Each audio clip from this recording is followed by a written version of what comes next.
Good evening, everyone. I'm Greg Gaylor, Executive Director of the Boston Preservation Alliance. It's great to see many familiar faces and some new faces as well. Welcome to the 26th Annual Boston Preservation Alliance Preservation Achievement Awards.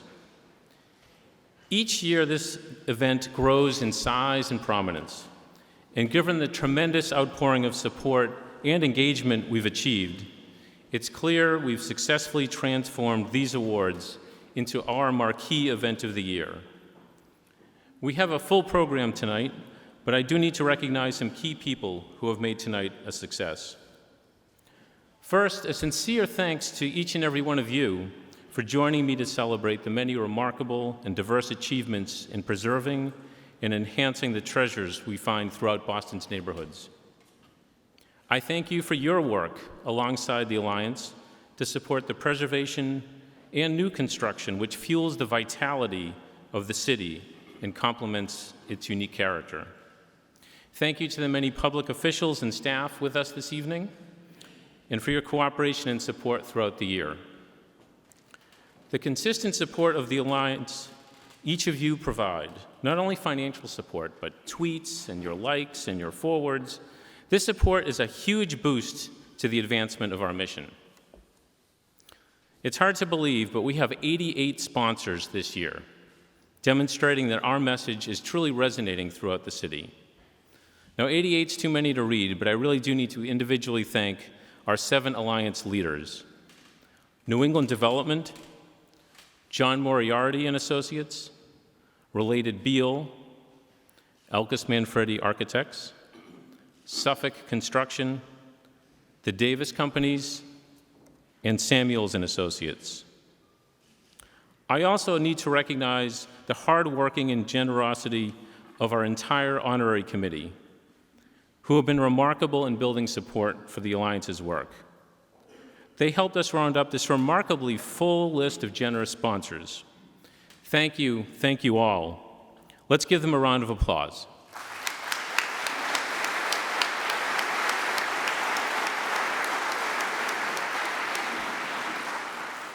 And please join me as you see these people and their names on their name tag as sponsors. Thank them and recognize them for their support. Our organizational members are also well represented tonight. And of course, I need to thank our many, many individual members who support our work. Some specific individuals and companies have made tonight's event a true success. A huge special thanks to the city for the use of this remarkably historic hall, and for Ashkenazi Acquisitions Corporation and Faneuil Hall Marketplace for their incredible generosity working with us on the reception, which we'll get to see later this evening at the adjacent greenhouse. Finally, a few quick thank yous, in-house thank yous to the Alliance Board, represented well here tonight, our award selection and events committees, and our young advisors, many of whom you'll see helping out during the evening. Please join me in a round of applause to thank all these many people.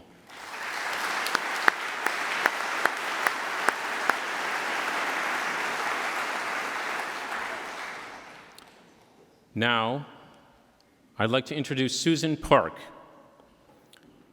founder, president, and indomitable force of the Boston preservation scene. Susan will present one of tonight's particularly special recognitions, the Codman Award for Lifetime Achievement and Preservation. Susan? Good evening, everybody. It's lovely to see all of those of you I know again, and welcome to Faneuil Hall. It always does give you a stir to be in this wonderful building, I think. You can't even feel you feel the history that's here, and it just is overwhelming. The Alliance reserves our Codman Award for exceptional individuals who have made extraordinary accomplishments in preservation. For those of you who knew John Codman, he was a visionary realtor who saw value in the historic character of Beacon Hill and sought its protection as Boston's first historic district. Past recipients of this award include a diverse group of architects, public servants, conservators, including Bob Neely, Tom Menino, Paul McGinley, Joe Moakley, John Burchell, and our very own Judy Selwyn, who's in the middle back there somewhere. Judy, would you raise your hand? Judy, where are you? I know you're there. She's just trying to embarrass you, Judy. No, I'm not. Is Paul McGinley there somewhere? Tonight we recognize another exceptional advocate for Boston's heritage, who was behind an amazing array of preservation successes. Toni Pollock is one of Boston's own.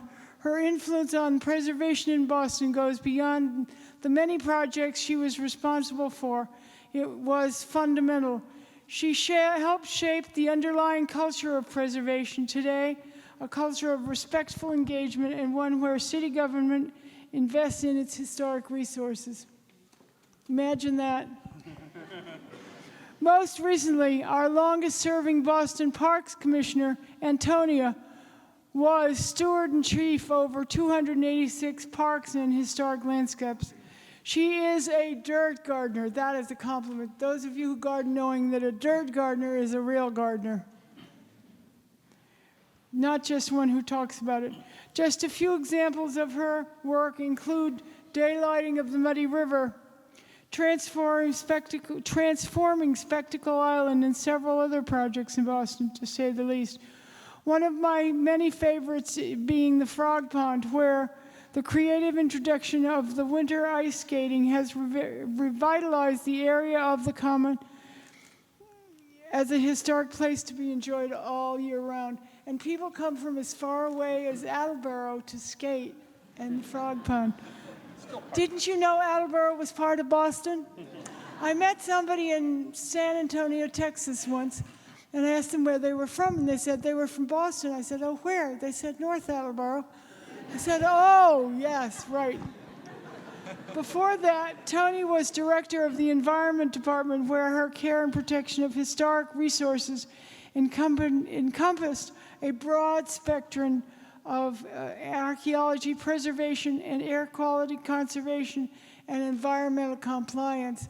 We're not talking about roosters in Franklin Park. Roosters have a way of getting into the environment. Toni will be quick to say she wasn't alone in all of this, but she was central to the Menino administration's appreciation for and investment of our city's historic places. One might say she kept people honest. We wouldn't say that very loud, would we? No. Before Toni's service in city government, we had her here at the Alliance. I found Toni. I don't remember how. How did I find you? Stumbled on me. I don't know. Found her. I found her. She's all mine. And the Alliance was in need of a new executive director, and Toni had just left the aquarium and had been saving penguins. She was ready for her next challenge after taking a group of penguins to Chicago and coming back with the same number she left with.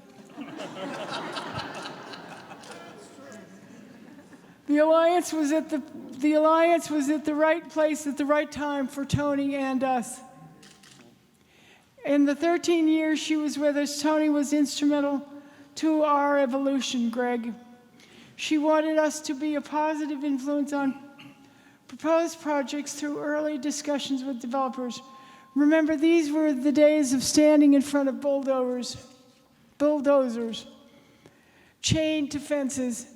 Throughout her career, Toni has raised the bar and the expectation for all who follow her. I imagine it's far from over. The question is, who will get her next? Perhaps she'll be our czar of rising tides. Toni is not just a respected colleague, but she is my dear and treasured friend.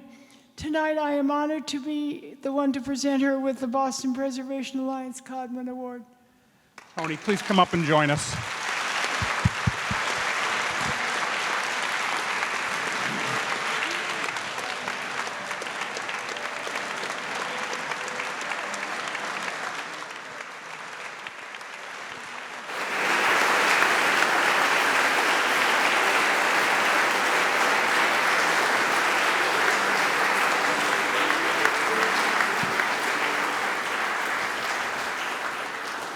I just quickly want to thank the Boston Preservation Alliance first for hiring me all those many moons ago, but also for the incredible work that you all do and being the advocates for historic preservation in our city. I particularly want to thank my colleague, my friend, and my mentor. Susan's the one that told me that taking action is really important when you have strong beliefs. And there are a lot of ways to do that, cajoling, threatening, whatever it takes. And we did it all. But I do want to say that usually when you get a Lifetime Achievement Award, it means that you're going into hibernation. And for all of you property owners out there, I'm not done yet. So thank you. It's very sweet of the Alliance to do this. It's very meaningful for me personally. And keep up the great work, everybody in the room. She's a star and a friend.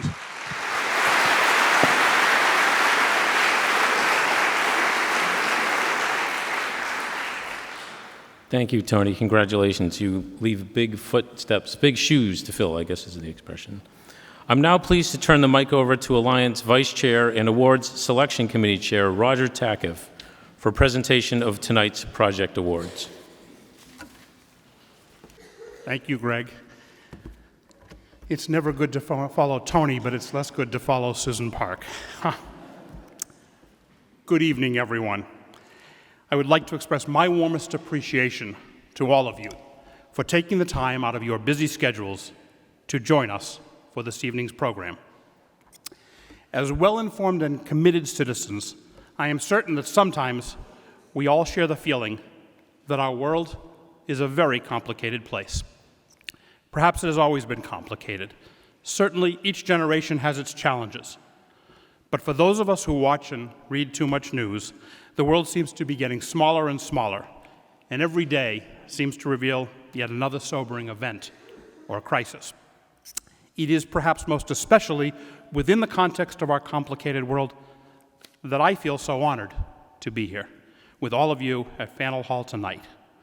For as we all know, perhaps from our first experience as young schoolchildren, that it is within this very room and from this very stage, as evidenced by the rather imposing portraits of our founding fathers and all of those other patriots of liberty looming over my shoulders, that the very concepts of freedom, liberty, and independence, as we celebrate them today, were first publicly debated. Few other locations in our city and even in our country are more important to our nation's birth and to our gift to free-thinking peoples everywhere. In 1742, when Peter Faneuil first donated this great hall to his city, this meeting hall has been thought of as the cradle of liberty. This impressive room, so beautifully preserved and restored, has heard the great oratory of Sam Adams and Oliver Wendell Holmes and Susan B. Anthony, and Presidents George Washington, John Adams, John Fitzgerald Kennedy, Bill Clinton, and most recently, Barack Obama. Therefore, you can imagine how honored and, quite frankly, how intimidated I feel to speak, even cautiously and respectfully, from the same podium, albeit in the worthy cause of helping preserve our city's heritage. As I have shared with my sons David and Michael, perhaps more often than they might have wanted to hear, we stand on the shoulders of those who have come before us. In fact, their great-grandfather Michael Takiff began his work here as a butcher in a stall in this very marketplace more than a century ago. The past matters greatly. When I look around our great city, and I do my best to try and absorb all that is taking place, I feel confident that even our most forward-thinking leaders would never have imagined how today's Boston, our city, would have changed, grown, and evolved. Such achievements remind us of the eloquent words first spoken by Governor Winthrop and then later by President Kennedy, that we shall be as a city upon a hill. For all of you 20 and 30-somethings in the audience, what an incredible time to live and work in Boston. From the thriving biotech and high-tech to startups to expanding and thriving world-class medical and educational institutions, Boston is, please forgive me, wicked awesome. Quite literally, more development is underway in our city today than at any time in its history. Billions of dollars of new developments and sensitive historic restorations are happening downtown, and equally as importantly, in our neighborhoods as well. Scores of residential and commercial developments are redefining the future of Boston. From the length of Washington Street to North Station, to the Back Bay's proposed new towers, to the monumental redevelopment of Government Center, to the continued redefinition of our Seaport District, to South Boston and Fort Point Channel, to the South End and East Boston, and most especially to Dudley Station. The promises of the new Boston are truly unfolding before us, and they are breathtaking. What's even more important is that with all of this promise of an even more vibrant future, our civic and elected leadership should not lose sight of the integrity and idealism that so define Boston's aspirations. We look forward with great enthusiasm towards the future, with an uncompromising commitment to preserving the legacy of what has been given to us. Side by side, the preservation of Boston's built environment and its historic architecture are being woven together with the fabric of exciting, world-class new architecture. Today, with this melding of our heritage and our aspirations, is our strong new commitment to environmentally sensitive green architecture, with building after building taking on the challenge of silver, gold, and even platinum LEED certification. We will be held accountable for the legacy that we leave to our children and our children's children. So therefore, let us do our best for our city and its future. Boston is a great place to live. And now, without further delay, let's begin our award presentations for the best in 2014. Our first winner is the First Parish Church of Dorchester. With a grateful nod of appreciation to the church's incredible website, in 1630, the Reverend John White and a group of 140 hardy souls formed a church in England calling themselves Puritans. Although they originally established themselves as reformers rather than separatists, increasingly intolerable conditions in England caused them to emigrate from their town of Dorchester in the county of Dorset in the southwest of England. They set sail in the 400-ton ship Mary and John and landed first at Hull and later at a place called Mattapan by the Indians. They found the town of Dorchester on March 30th, 1630, and established the First Parish Church in 1631. The Puritans named their new home Dorchester Plantation. Their first church was a simple log cabin with a roof of thatched grass. In addition to serving as a meeting house, this church also served as a fort, a storehouse, a schoolhouse, and the town hall. The original Puritan congregation is still remembered today for establishing our country's first free public school in 1636. The second church, originally built on the same site, was moved to its permanent location on Meeting House Hill in 1670. 4 successive churches were constructed on the Meeting House Hill site, all of which served as Dorchester's town hall as well. The 5th church hosted such distinguished leaders as William Lloyd Garrison and Theodore Parker.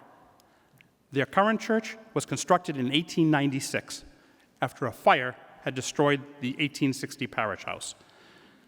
This magnificent landmark church is Boston's only example of colonial revival ecclesiastical architecture, borrowing from the traditional New England meeting house style.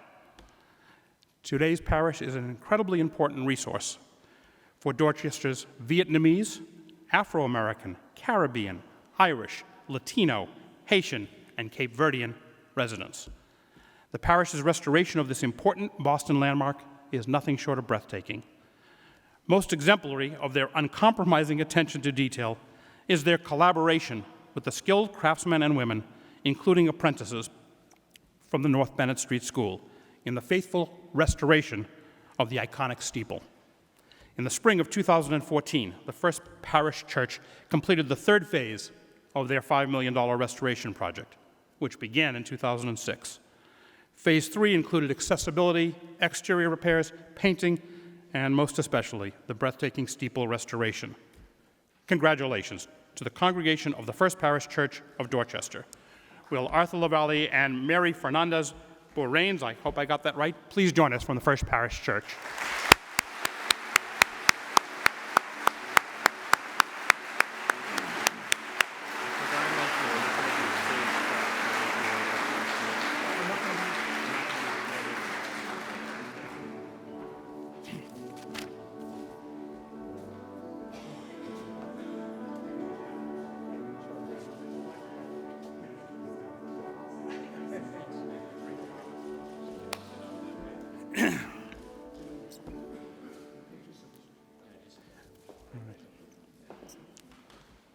Takes us a little while to get going. Thank you very much. Our second award winner is the Clapp Family Barn. At 195 Boston Road in Dorchester stands the Dorchester Historical Society and the adjacent Clapp Family Barn. In 1630, the Clapp family also arrived in the New World upon the very same ship with their fellow First Parish Church congregants. Together, they had all emigrated from England and helped to settle Dorchester, one of the earliest settlements of the Massachusetts Bay Colony. The Clapp family's prominent homestead today consists of 4 buildings, which were added to the National Register of Historic Places in 1974. The William Clapp House, the Lemuel Clapp Housel, it's a new word for me, the Carriage House, and the barn. And since 1946, they have been owned by the Dorchester Historical Society. The Clapp family has been a part of Dorchester's rich history for nearly 400 years, from its earliest beginnings as a rural outpost. In the 17th century, the family owned and operated a grist mill on the edge of the South Bay, powered by water captured from the rise and fall of the tides. Sounds like early green industrial empowerment to me. Additionally, the family participated in Dorchester's long agricultural roots and eventually took part in Boston's pre-industrial economy, including milling, tanning, and the hybridization of a variety of agricultural products, including, most especially, a dozen varieties of pear trees. Roger Clapp was the captain of the castle, Massachusetts Bay Colony's Fort William, during the Revolutionary War. Lemuel Clapp was a captain of the Patriot Troop, and his house actually served as the barracks for the Patriots during the fortifications of Dorchester Heights. Remarkably, when our motley entourage, Ward's entourage, unsuspectingly arrived at the Clapp family barn, we simply couldn't believe what we were seeing. This significant corner assemblage of buildings with its fine federal house might have been expected. However, to be introduced to one of the very few, if not the only, remaining barn in the city of Boston was certainly unexpected.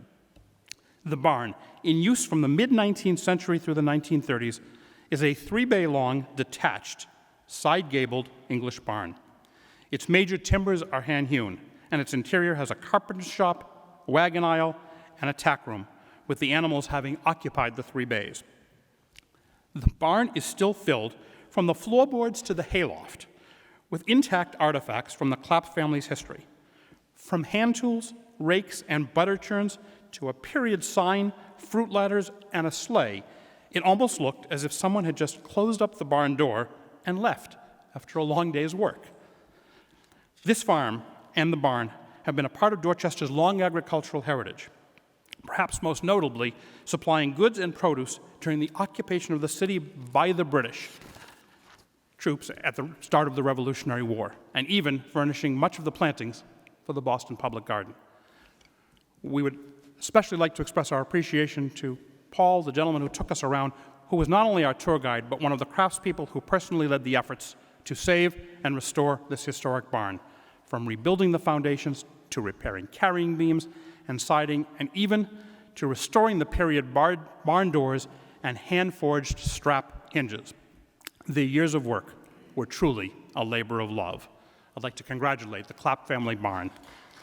Would Earl Taylor and Jeff Gagnon from the Dorchester Historical Society please join us? Earl and Jeff.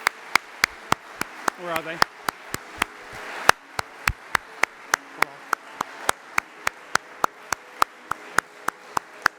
These guys are both passionate preservationists.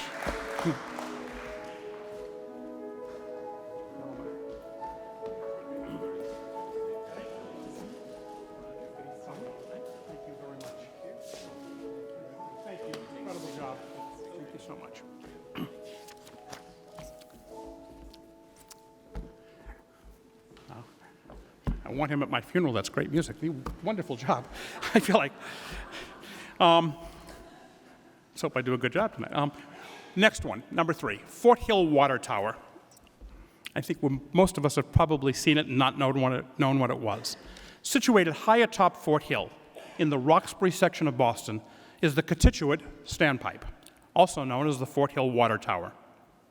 This imposing Gothic revival Victorian-era tower opened in 1869 and was built on the area's highest point to give gravitational pressure to the municipal water supply. Most towns have water towers, and they look like water towers, but in the ornate fashion of the Victorian era, with their great pride in civic architecture, this tower was disguised as a medieval tower or a minaret. The Fort Hill Water Tower was designed by Nathaniel Bradley, one of Boston's prolific mid-century 19th century architects. This 145-year-old tower is 133 feet tall and 16 feet in diameter. The tower was built on land which was previously the site of Roxbury's High Fort. The High Fort, which was an earthworks fortification, was built in 1775 and played an important role in ending the siege of Boston under the leadership of General George Washington and Major General Henry Knox.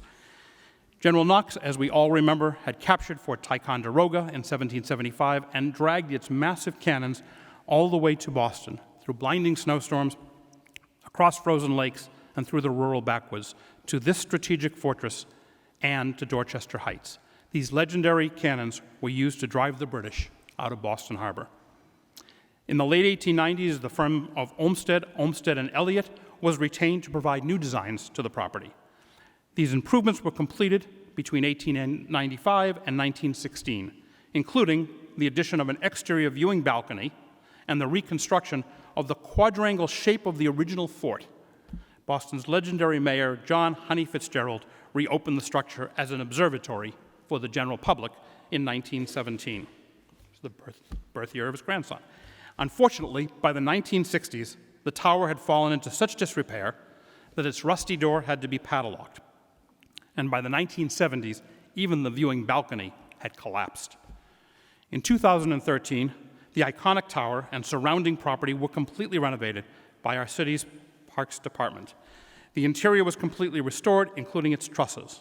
The exterior restoration necessitated the removal of generations of paint in order to make the necessary repairs to the 133-foot masonry exterior. The tower was then recoated with a historically appropriate and long-lasting mineral coating. Additionally, arched wood windows were repaired, as was the cast-iron spiral staircase, which spirals around the tank and once again is accessible to the public today. Congratulations to the Park Department of the City of Boston for a job well done, and will Leo Murphy and Joe Mulligan from the city please join us?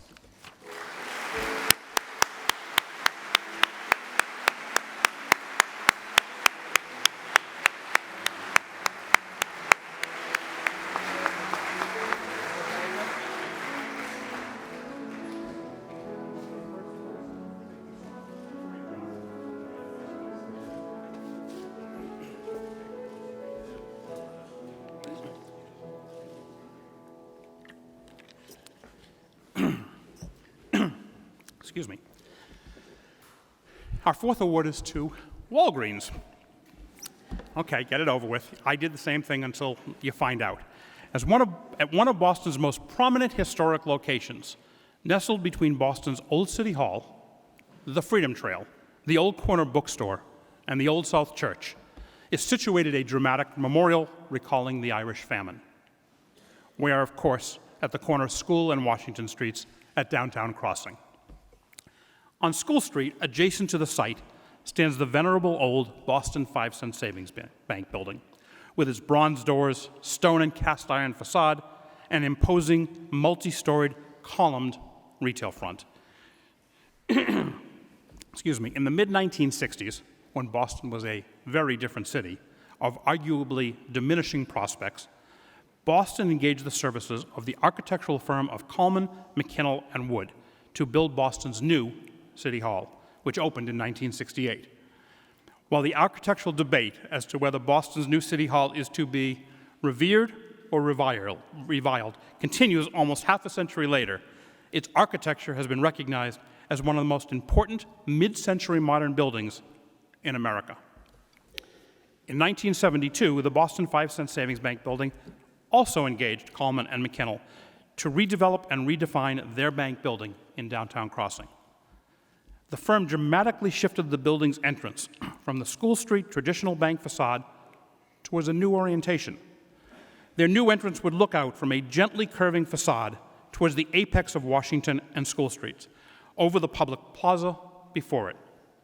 Its stainless steel and glass curtain wall was set back from a concrete colonnade, creating a transparency that welcomed visitors and drew them inside.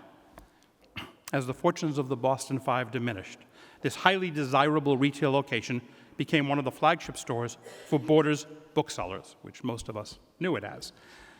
The prominent space served Borders well with its dramatic, sunlit glass facade.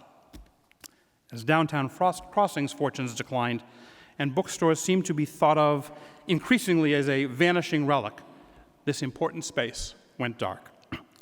Everyone involved in the revitalization of downtown Crossing knew that this important retail space needed an important new tenant. This very urban location not only epitomizes the hustle and bustle of Boston's commercial district, but must now respond to an emerging 24-hour-a-day residential community up and down Washington Street. Our award this evening is given to Walgreens, a seemingly atypical but well-deserving recipient of a preservation award. Walgreens made a commitment to think way outside the proverbial box of traditional retailing and reimagined a retail emporium focused around their traditional pharmacy business, but with a greatly expanded repertoire. This new Walgreens is anything but typical. In addition to its pharmacy, it features a frozen yogurt and smoothie bar, a cafe, a sushi station complete with a sushi chef, easy to say, and you can now even buy a bottle of wine along with a good book. Along with the dramatic and creative repurposing of this space, Walgreens retained the original bank vault, complete with rebuilt custom millwork and cabinetry used to display local and historic artifacts. It really is worth seeing. The team also restored all of the existing marble, stone, and bronze elements of the original structure, including the grand entry revolving doors. Finally, new interior finishes, complementing both the traditional and the mid-century modern architecture, including custom cabinetry, stone and ceramic flooring, bronze light fixtures, and a new bronze and glass railing were installed. Walgreens' award-winning restoration of this flagship location along the Freedom Trail will certainly serve as a catalyst for the continued revitalization of downtown Crossing's retail district, while respecting 2 generations of important civic architecture. To Walgreens, congratulations, and will Tyler Huff and Steve Pashko please join us?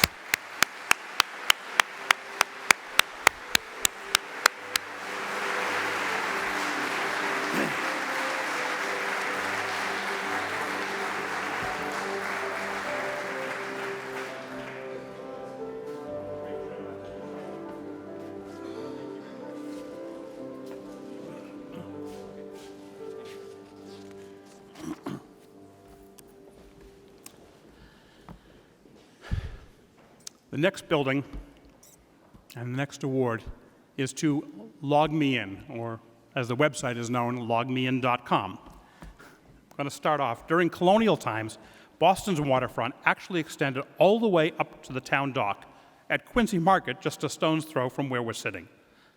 The harbor teemed with sailing vessels that fueled New England's vibrant economy. Within that bustling hub of commerce was the Fort Point Channel. What we know today as the Fort Point Channel neighborhood was built from the ground up, beginning in the 1830s. By the mid-19th century, the city had begun a full-scale redevelopment of Fort Point, which required the leveling of all of the high ground and then using the excess soil to fill in the coves on both sides of Fort Hill, thereby widening the streets in order to attract new businesses. The venerable Boston Wharf Company, whose sign still sits atop one of its former warehouses, was responsible for a majority of the subsequent development, actually laying out and constructing streets, parceling out lots, and erecting nearly all the sturdy, thoughtfully articulated manufacturing and warehouse buildings for the woolen trade. By the turn of the century, new bridges were built across Fort Point Channel at Northern Avenue, Congress Street, and Summer Street. All three spans originally opened to allow ships to pass through the channel, which was navigable as far up as Massachusetts Avenue, with schooners sailing all the way up to Albany Street in the South End. Having spent most of my professional life in the South End, it is hard to imagine a schooner on Albany Street. For a good part of the 20th century, Boston's Fort Point Channel was a forgettable part of the city. Those once grand commercial buildings had lost their manufacturing base and became economically unsustainable. For decades, the historic fabric of its core was characterized primarily by light manufacturing businesses, adventurous office users, including many architectural firms, and most especially the vibrant Fort Point Channel artists community, often using the formerly industrial spaces as live-work studios. Unfortunately, there was always a great deal of vacant space, and many completely boarded-up buildings, and the entire district was at risk. In an effort to secure the neighborhood's historic fabric through this transition, rediscovery, and redevelopment, in 2009, Fort Point Channel's 100 acres were designated a Boston landmark by the city's Landmark Commission. Within the Fort Point Channel neighborhood, 320 Summer Street was constructed in 1904 as a brick and beam, wool and dry goods warehouse. When Locksmithing decided to make this building their new corporate headquarters, the property had been vacant for 5 years. Today, Locksmithing is the largest software employer in what is now often referred to as Boston's Innovation District. They have nearly 300 employees at their new headquarters location, and they expect the company's local workforce will double within the next 3 to 5 years. As most of you know, Locksmithing is a remote access product that allows secure encrypted communications between your desktop and another computer. Locksmithing's design intent with their partner Lincoln Properties and Suffolk Construction in their new headquarters was to create a highly efficient, open, collaborative work environment that would encourage their pioneering technological initiatives. They began by doing a faithful restoration of the exterior of the building, including the masonry, the fenestration, the cornices, and even the recreation of the original cast bronze plaque. The interior workspace is defined by over 8 open and sunlit floor plates, where the timber framing has been completely exposed, and a 3-level open contemporary staircase connects the entryway to the floors above, redefining the traditional office environment. The core of each of these floors celebrates one of Locksmithing's global offices, including Dublin, London, Sydney, and Budapest, with creative ambiance, artwork, and photography. Open floor plans, collaborative areas, movable partitions, espresso bars, a cafeteria, and even the obligatory pool and foosball tables redefine what it is today to work with your colleagues. Even their roof has over 3,000 square feet of collaborative workspace defined by decking, beautiful gardens, and an inspiring city skyline view. All of this restoration took place within the context of sustainable architecture. Their project achieved an 84% recycling rate and has received the LEED Silver certification. If I were a lot younger and could manage my own technology needs without calling my kids first, I would even apply for a job. Would John Miller and John Campbellano from Lincoln Properties please join us?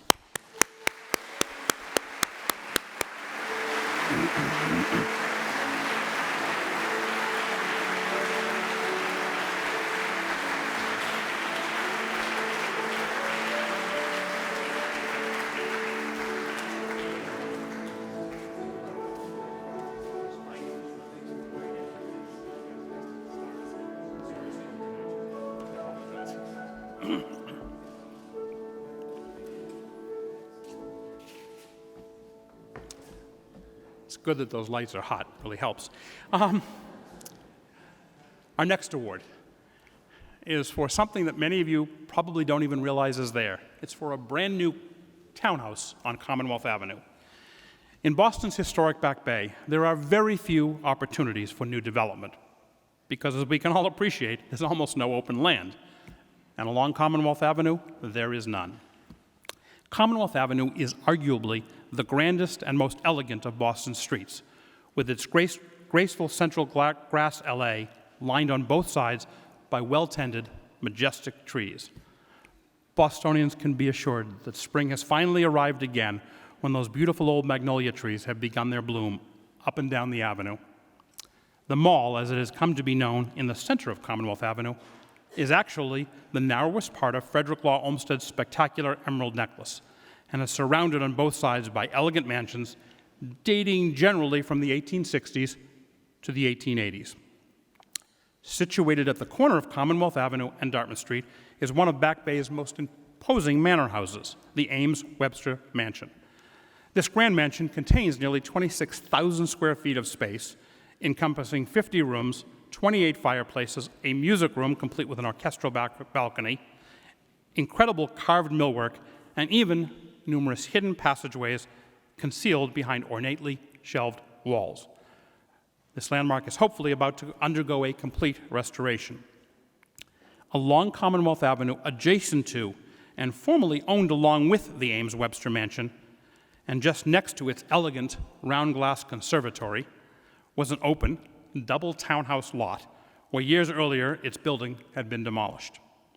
The opportunity to design and construct a new townhouse on the last open lot along Upper Commonwealth Avenue was a unique and enviable challenge.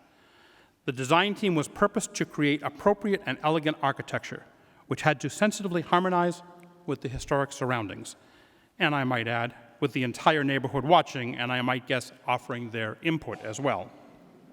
The architect's new design concept was never intended to copy or replicate precisely the historic architecture along Commonwealth Avenue, or pretend to be other than a new building.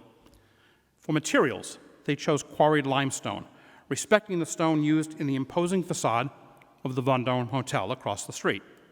The building's four-story massing is characterized by a respect for the traditional street alignment, and the cornice line approximates that of its neighbors with a stepped-back mansard roof. The facade base is gently rusticated and is further defined by its elongated second-floor windows, balcony, and upper terrace details, which were all derived from the surrounding architectural context. The rear of the townhouse is in the more traditional red brick with a copper bay. Perhaps the most dramatic element is the elongated corbelled chimney on the side facade, which was designed to reflect the exposed chimney that had been the feature of the side wall when the site had been an open lot. More specifically, this project consists of two buildings, the new double-wide townhouse on Commonwealth Avenue, and additionally, the complete restoration of the adjacent brownstone dating from 1874. Perhaps the most fitting tribute to the remarkable success of this new townhouse is when you are next walking along Commonwealth Avenue from the public garden. On one of those beautiful fall afternoons, you will never know that this elegant building wasn't always a part of the original historic streetscape. Congratulations to the beautiful, beautiful new townhouse on Commonwealth Avenue, and will Jean Abu Hamid from Cedar Construction and a former board member, and Catherine Truman representing Ann Behar Associates, please join us. Congratulations to John and Catherine.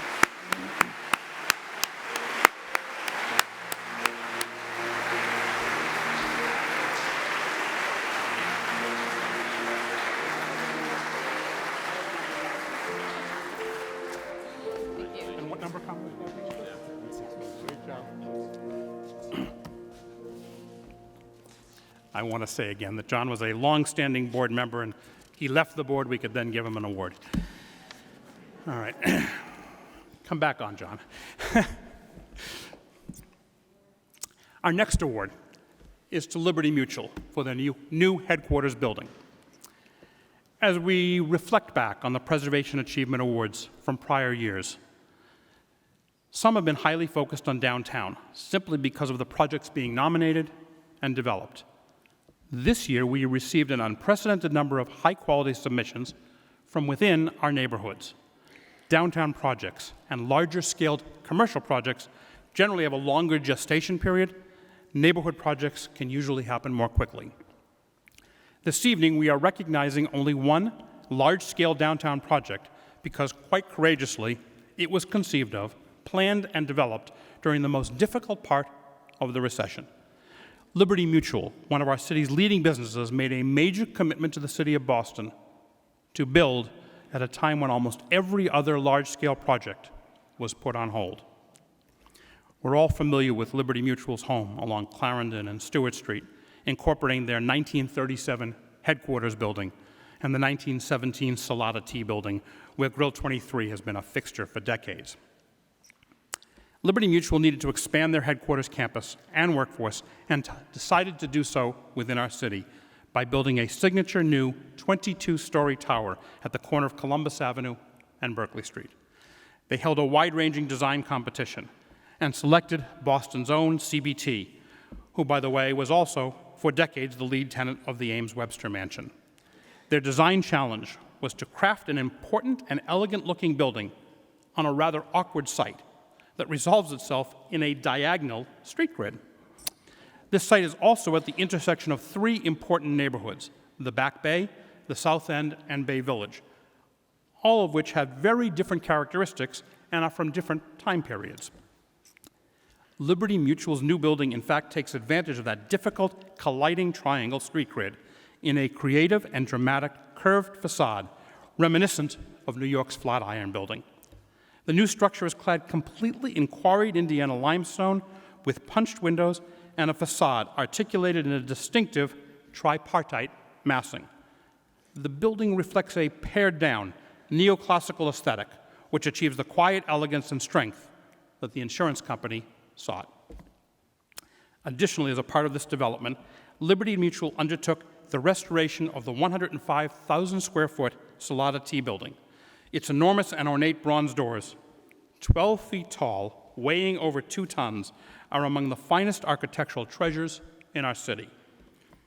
One of the most challenging parts of the greater project was the need to integrate their original building, the Salata Tea building, and their new tower into one efficient and accessible urban campus. The solution, so gracefully imagined by CBT, was a delicate, transparent, all-glass, luminescent pedestrian bridge. Not a barrier, as many feared, but a delicate structural glass and thin steel suspension bridge, which is certain to be noted as one of the finest architectural features of the project. Liberty Mutual and their team created a new home for 600 employees, bringing their workforce in Boston to nearly 3,000, while architecturally contributing greatly to Boston's built environment. Congratulations to Liberty Mutual, and will Karen Whitenack and Sean Murphy please join us from Liberty Mutual.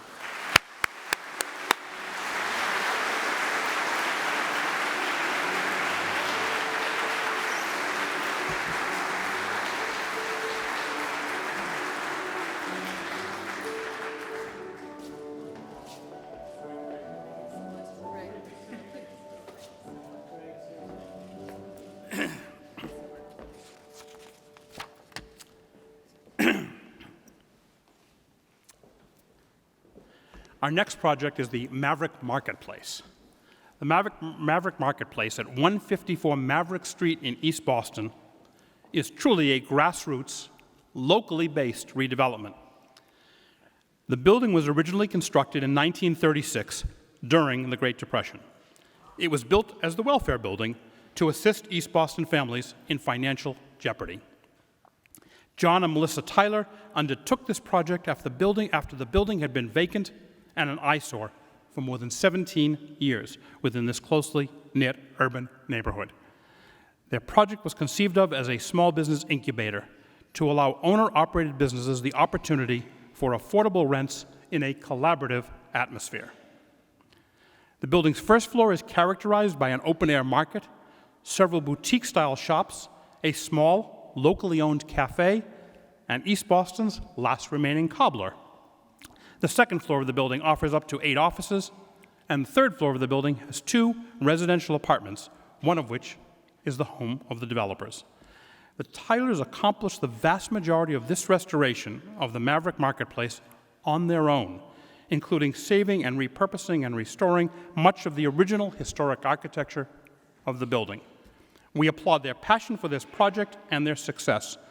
For its size and scale, this project received an enormous amount of community support. We hope this will be just the beginning of many restoration projects to come for the Tylers.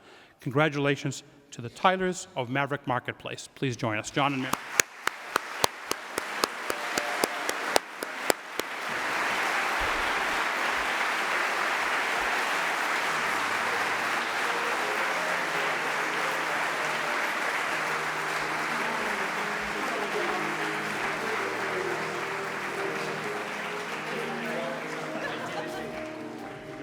He married well. Actually, I did too, as I have been reminded.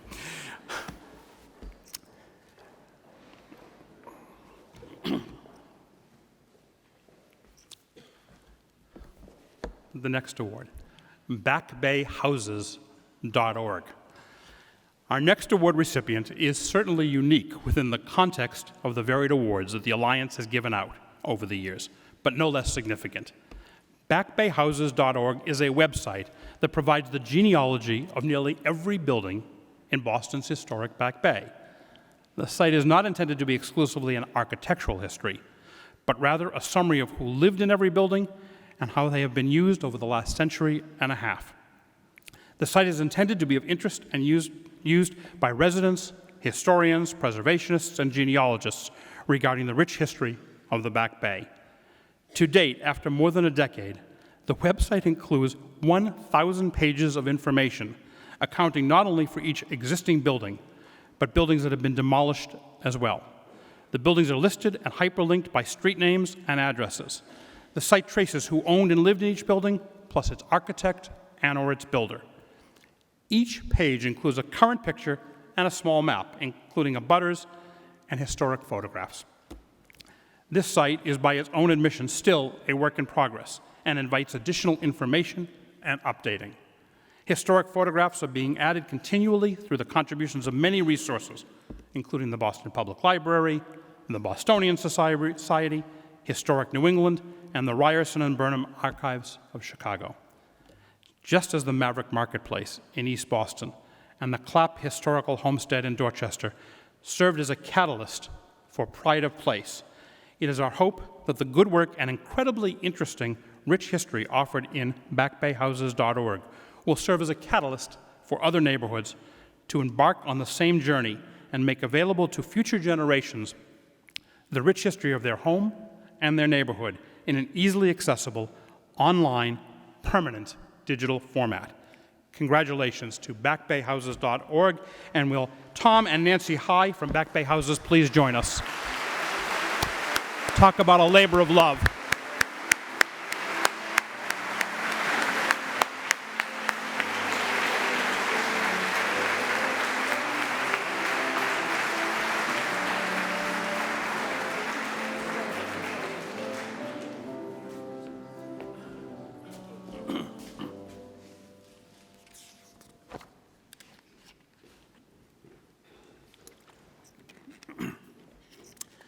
Okay, you were nice to put up with me. This is the last award, number 10. And this is a special award that goes to the North Bennett Street School. Our final Preservation Achievement Award is given to the North Bennett Street School, which has been an important and well-respected Boston institution since its incorporation in 1885. The North Bennett Street School is a unique educational environment where the learning comes from the doing and the hands engage the mind. Their acclaimed programs teach and uphold the principles and practices of the craftsmanship tradition. In fact, the school is the only institution in the country with 8 full-time professional craft training programs in the trades of cabinet and furniture making, jewelry making and repair, violin making and repair, preservation carpentry, locksmithing, piano tuning and rebuilding, and bookbinding. From their bookbinding graduates, who quite literally are restoring our nation's historic archives, to their preservation carpenters, who have restored some of our nation's most precious historic landmarks, including the monumental First Parish Church steeple, North Bennett Street graduates support our country's heritage. Their contribution to our city is varied and important, and as a part of this commitment to lifelong learning and advocating the value of hand skills training, they have established a partnership with the Boston Public Schools to reintroduce woodworking to school children in grades K through 8, beginning at the John Elliott School. For generations, the North Bennett Street School trained their craftsmen and women in their small, cramped North End townhouses. Each time I went there, I could never quite understand the logistics of how they moved their pianos in and out and up flights of stairs in those tiny buildings. When the opportunity presented itself for North Bennett Street to purchase two nearby and adjacent buildings from the City of Boston, the North End Police Station No. 1 and the City of Boston Print Shop, it seemed like a once-in-a-lifetime opportunity to bring all of these programs together under one roof in an appropriate facility. The school purchased the two buildings, totaling 65,000 square feet from the City of Boston in 2012. Built in the Georgian Revival style, these two distinctive buildings are fine examples of early 20th century civic architecture. The neighborhood surrounding these buildings is considered to be the city's oldest residential community, and 9 residential, religious, and municipal buildings within the North End are listed on the National Register of Historic Places. Both of these buildings were introduced into the National Register based on the history of events that occurred within, as well as their significant contribution to the history of the North End. The repurposing and interconnecting of what were two separate structures was not without its challenges. Aside from the more typical restoration challenges and financial hurdles, they are always more complicated for a nonprofit. These two buildings had two other difficult obstacles to overcome. The National Park Service had jurisdiction, as did the BRA, since they were previously city-owned buildings. Additionally, they sit on top of the Sumner Tunnel, requiring the Department of Transportation's oversight and approval. And they contain important Verizon switching gear in the interior, which had to continue functioning through the entire construction process. The results were clearly worth the efforts. For the first time in decades, the school is able to have its entire student body gather together, enhancing the educational experience for students and strengthening their sense of community. The new school is both functional and architecturally stunning. We congratulate our good friends at North Bennett Street on their wonderful accomplishment and their bright future, teaching the next generation the skills and rewards of fine craftsmanship. Congratulations to the North Bennett Street School, and will Miguel Gomez-Ibanez from the North Bennett Street School and Kevin Alwyn from Bond Construction please join us.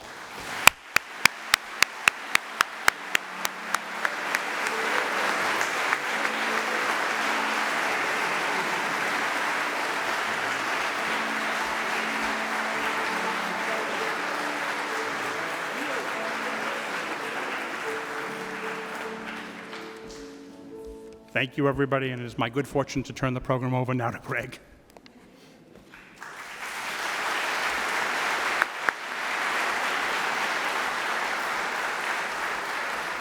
Great job, Roger. Thank you very much.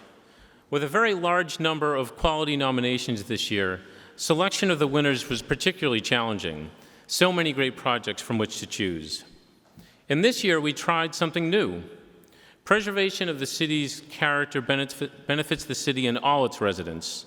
So, we wanted to know, of the 10 projects we selected as award winners, which was your favorite? Which is the fan favorite? It's hard to believe, really incredible, how much online public voting caught on. There were people regularly tweeting, sending group emails with crazy lines like, "Holy viral voting, Batman," and "What we need is more geometric growth in votes per day." "We got spanked yesterday. They turned in 279 votes to our 103.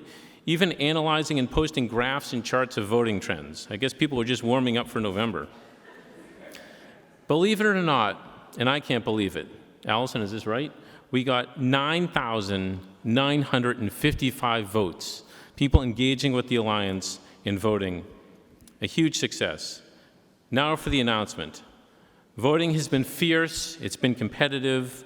We closed voting at noon today. And before announcing the winner, I'd like to recognize the second and third place finishers, Fort Hill Tower and Maverick Marketplace.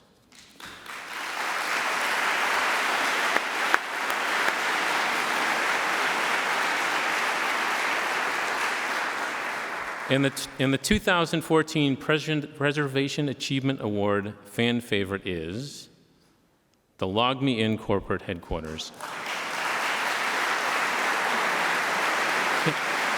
Can John Miller and John Campolano, owner and developer of Log Me In, come back to the stage, or did they take off? You need to come back to accept your fan favorite award.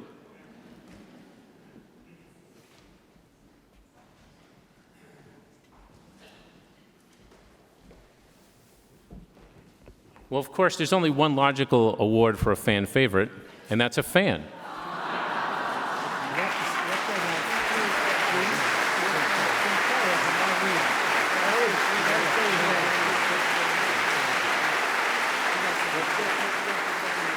And I need to make sure I recognize Jim Kelleher. He and I, the two of us, were on WGBH together. On GBH Greater Boston. So thank you, Log Me In, a huge success.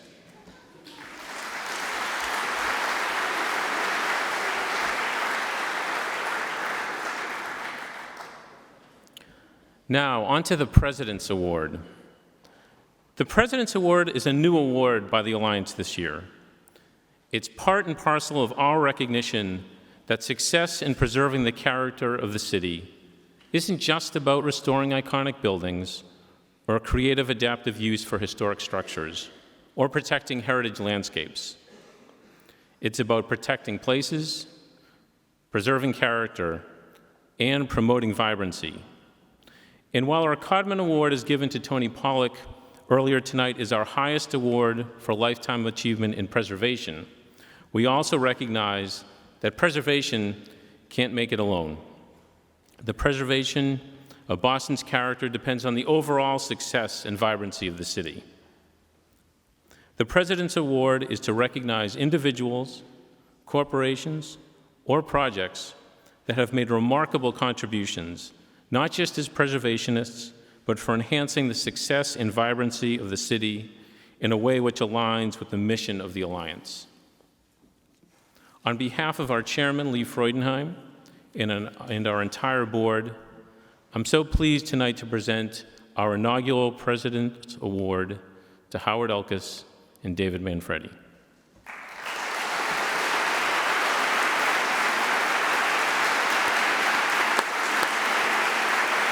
Hold on.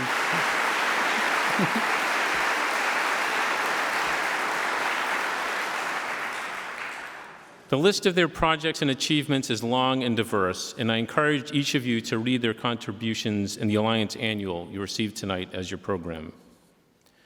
When we asked Howard and David if they would accept this honor, they both pointed to their work focused on placemaking, not design of specific buildings per se, but their desire to look holistically at places, neighborhoods, shopping areas, places to live, work, and play. Places that integrate new and old, that energize pedestrian life and interactions with the streetscape and the city itself. In other words, projects that focus on bringing life, vibrancy, and energy to the city, and support historic buildings as fundamental parts of the realization of these emotional and economic goals. First, David Manfredi.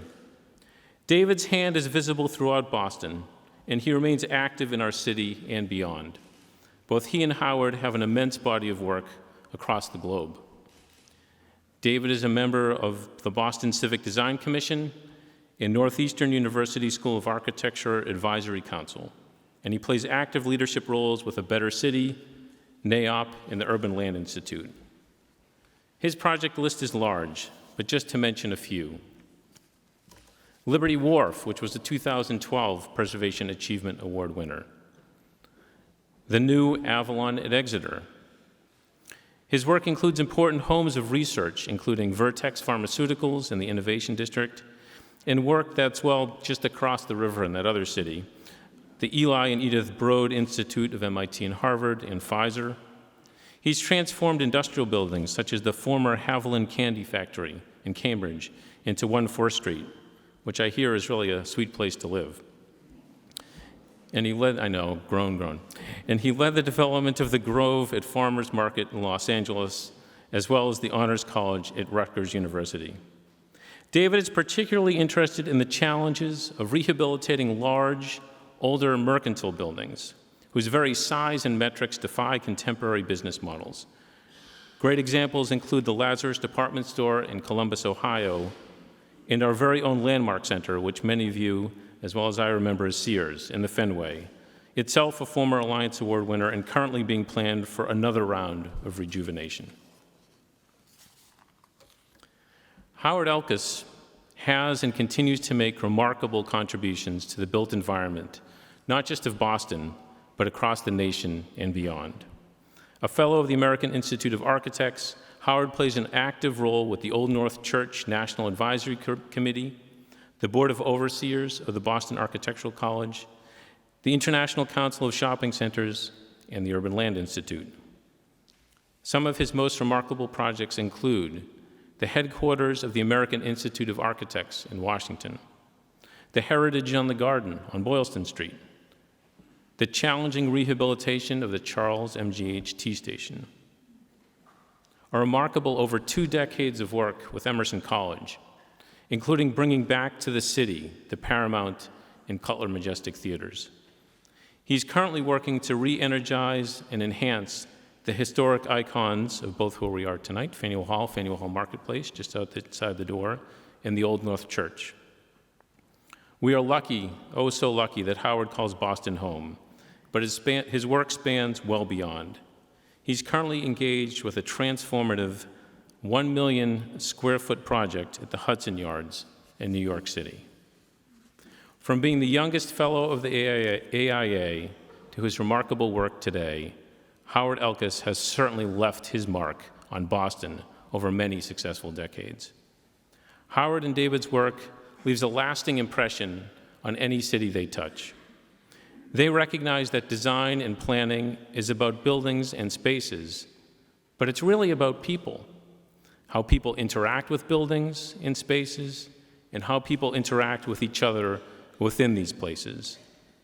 They understand that the uniqueness of character, which derives from our historic sites, and the interplay of old and new is energizing, inspirational, and catalytic.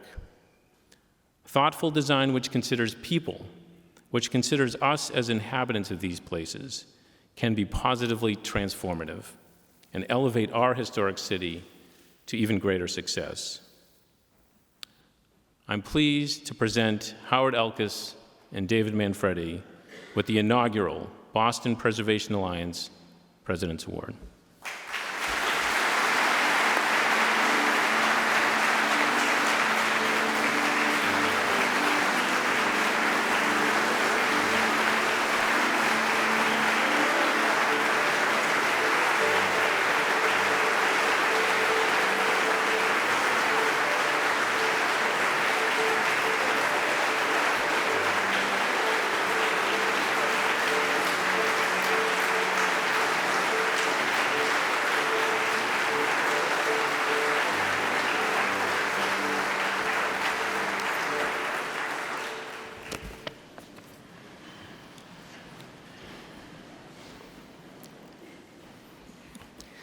Thank you, Boston Preservation Alliance, for this exceptionally generous recognition of the first President's Award, which is an honor for us as well as for the many gifted colleagues with whom we have collaborated.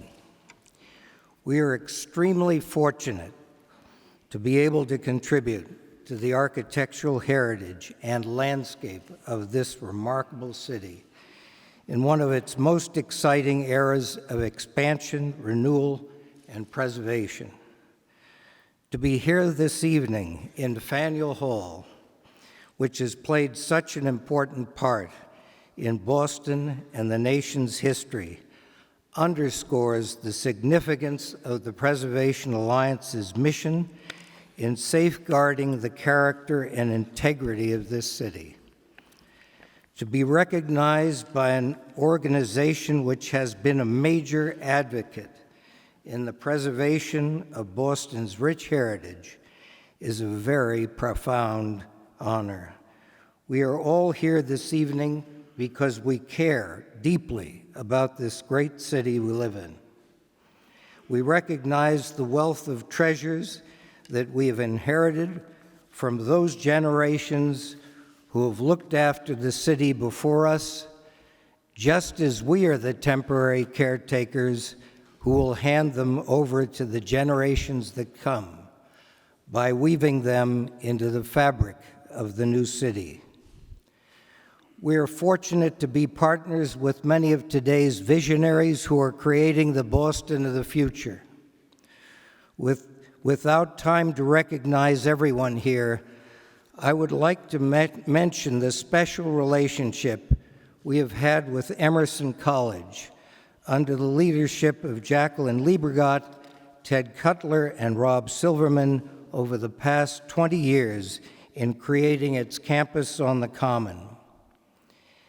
Emerson was primarily responsible for turning around the theater district by restoring some of the city's legendary theaters, repurposing much of the area's building stock, infilling with new structures, meanwhile building its international stature and garnering virtually every regional and national award for historic preservation. We are also honored to be working with the Foundation Board of the Old North Church and Vicars Stephen Ayres in preserving the Old North Church, birthplace of the American Revolution. And finally, we should thank the Ashkenazi organization's Barry Lustig for their part in hosting tonight's reception at Faneuil Hall Marketplace.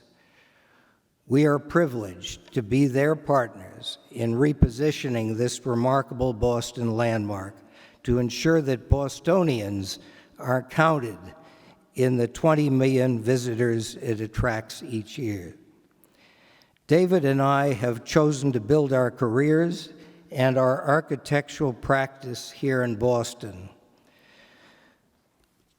Though our work today extends across the country and beyond its shores, we share with everyone here a common passion and dedication to this great city. We thank you for recognizing us for our commitments as your partners in preserving this wonderful place.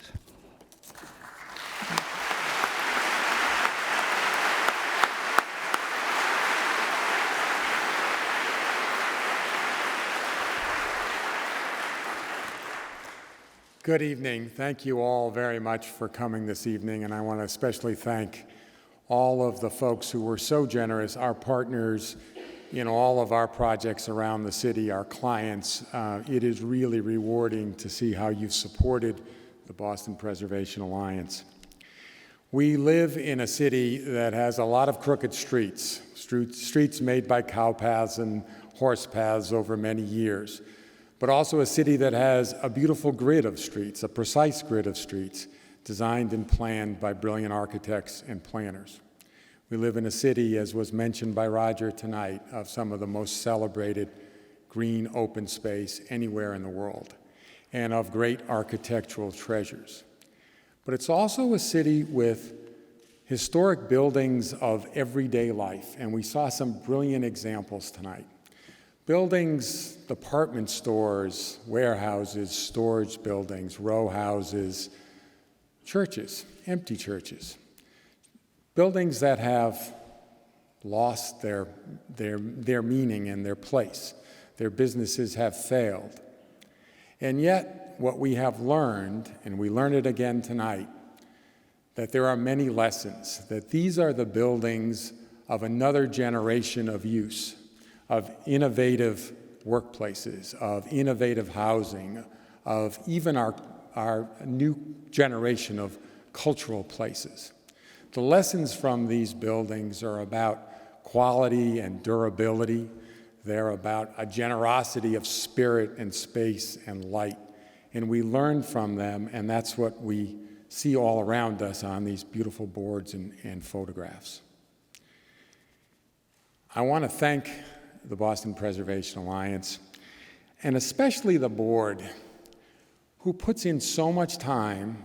These are accomplished folks with lots to do, and they put in their time, their energy, their expertise.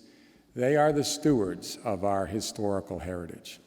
And all of those people who sit on boards in historic commissions all over the neighborhoods of the city, all in the cities and towns that surround us, they do it because they love the place, because they're committed to this important historic heritage. We love Boston. We love Boston in a very personal kind of way. You all are the faithful stewards of this place.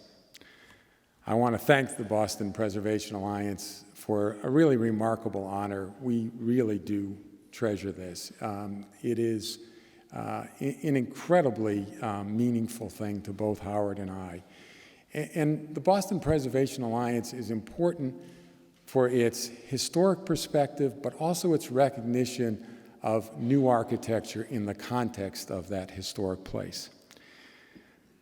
It is especially important to share this award with my partner of 26 years.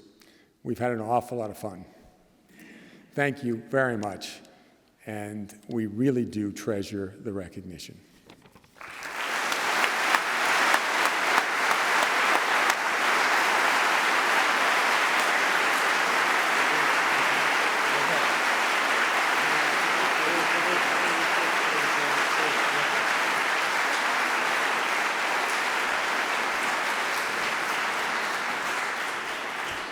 Thank you, Howard and David. Okay, we're in the home stretch, I promise. Before the conclusion of the program, I do want to mention a few logistics. The reception tonight is at the adjacent greenhouse, which we've transformed into a pop-up party. Go downstairs, follow the red carpet immediately to your left, and hopefully we'll all be surprised by what we see. Be sure to have your photo taken with the award-winning projects, which we've magically transported from their neighborhoods to be with us tonight. But speaking of photos and award winners, I've mentioned it to everyone on stage, but somehow the cats always get out of the barn. All award winners, please stay back so we can take some formal photographs so you can have them with you before heading off to the reception. If everyone cooperates, we can make it quick. Before the final piece tonight, I have to make a personal thank you to my dedicated staff. In particular, Allison Frazee, who's hiding in the corner running the PowerPoint.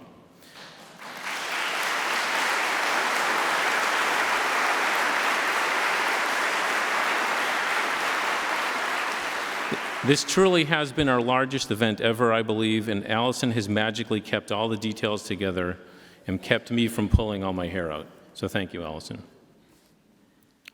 And now a parting thought.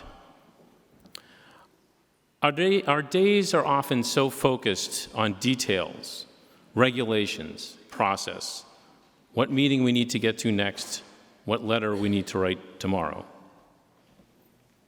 Sometimes it's easy to forget the intangibles of why we love Boston, why we do the work we do. We're therefore happy to premiere tonight something we think gets to the heart of the matter. So please direct your attention to the screens on either side of the stage. This is not just a cornerstone. This is more than a building.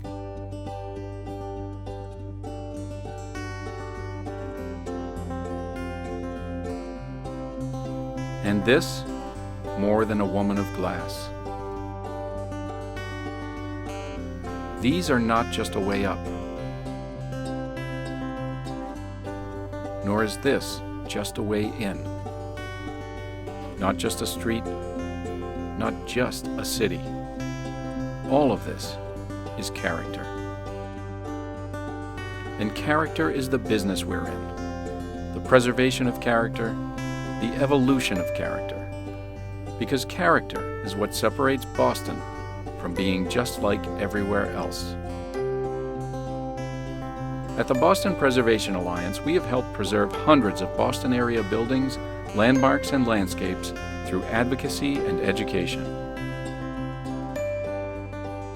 Be a part of the city. Be a part of its character. Be a part of the Alliance. Help us preserve what makes Boston, Boston.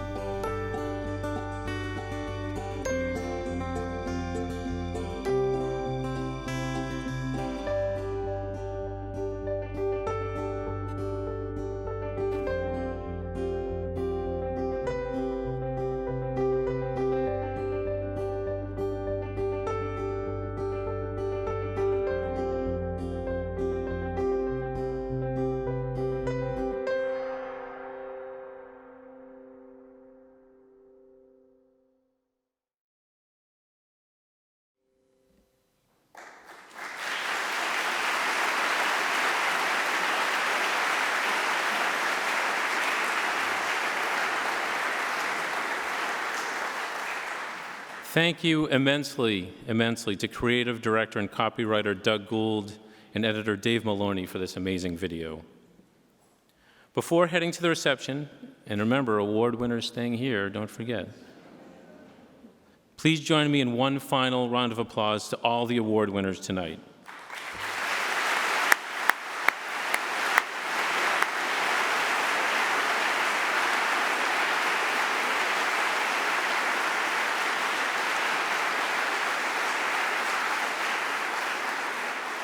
Thank you all for coming, and I look forward to seeing you at the reception and at future Alliance events. Thank you.